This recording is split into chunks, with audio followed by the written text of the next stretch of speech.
Calligraphy ভালো লাগে কিন্তু তৈরি করতে পারো না। চলো আজকে সম্পূর্ণ টিউটোরিয়াল দেখাই কিভাবে ক্যালিগ্রাফি না জানা সত্ত্বেও ক্যালিগ্রাফি তৈরি করা যায়। শিখতে চাইলে ভিডিওটি সম্পূর্ণ দেখতে হবে। সুন্দর একটি রাউন্ড সাইজের প্যাড নেবেন, যে কোনো সাইজের প্যাড নিলেই হবে, কিন্তু রাউন্ড সাইজের প্যাডে ক্যালিগ্রাফি দেখতে একটু বেশি সুন্দর লাগে। প্রথমে কম্পাস দিয়ে পেন্সিলের সাহায্যে প্যাডের চারপাশে বর্ডার টেনে নেবেন। 1 ইঞ্চি কম করে চারপাশে গোল বর্ডার দিয়ে নিলে আপনি যেরকমই ফুল পাতা আঁকেন না কেন সেটা দেখতে অনেক বেশি সুন্দর লাগে এবং গোল হয়। তারপরে আপনার ইচ্ছা মতো যে কোনো রকমের ডিজাইন করতে পারেন। আমি এই পাশে 3টা ফুল দিয়েছি, তারপরে লম্বা করে দুই পাশে 2টা পাতা দিয়েছি, মানে ডালের মতো করে পাতা দিয়েছি।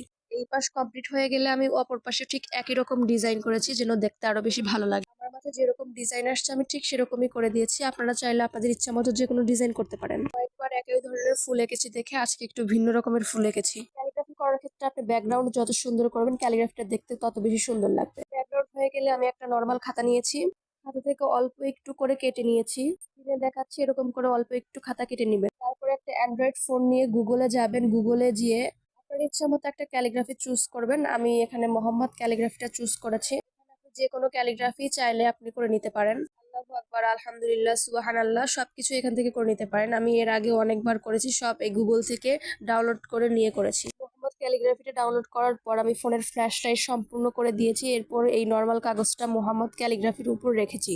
তারপর একটা পেন্সিল দিয়ে আমি মোহাম্মদ ক্যালিগ্রাফির উপরে ড্র করে নিয়েছি। স্ক্রিনে যেমন করে দেখাচ্ছে আপনারা ঠিক সেরকম করে ড্র করে নেবেন। ড্র করা হয়ে গেলে কাগজের অতিরিক্ত অংশ চারপাশ দিয়ে কেটে নেবেন। তারপর কাগজটি সেই প্যাডের উপর বসাবেন। তারপর আবার কলম দিয়ে ড্র করে নেবেন যেন খাতাতে খুব সুন্দর করে একটি ছাপ ওঠে। দেখুন স্ক্রিনে দেখা যাচ্ছে আমি খুব সুন্দর করে একটা ছাপ তুলে নিয়েছি কলম দিয়ে আবারও ড্র করার মাধ্যমে। তো আপনারা এইভাবে ছাপ দিয়ে যে কোনো ক্যালিগ্রাফি তৈরি করতে পারেন। আমি সব ক্যালিগ্রাফি এভাবে ছাপ দিয়েই তৈরি করি। যেহেতু আমরা হাতে আঁকতে পারি না যারা, তারা এভাবে করলে খুব সহজেই আমরা ক্যালিগ্রাফি আঁকতে পারবো। আপনারা যারা পারেন না তারা এভাবে ক্যালিগ্রাফি গুলো শিখে নিতে পারেন। তবে একটা কথা অবশ্যই মাথায় রাখবেন, ফোন দিয়ে শুধু ছোট ছোট ক্যালিগ্রাফি গুলোই তৈরি করা যায়, বড় বড় ক্যালিগ্রাফি গুলোর ছাপ নেওয়া যায় না।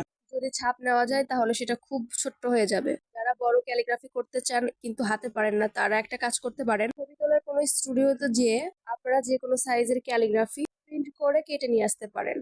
তারপর ওটা ক্যানভাসের উপর ছাপ দিয়ে নতুন করে আঁকতে পারেন। ছাপ দেওয়া ক্যালিগ্রাফিতে আমি নতুন করে পেন্সিল দিয়ে আবারও এঁকে নিয়েছি।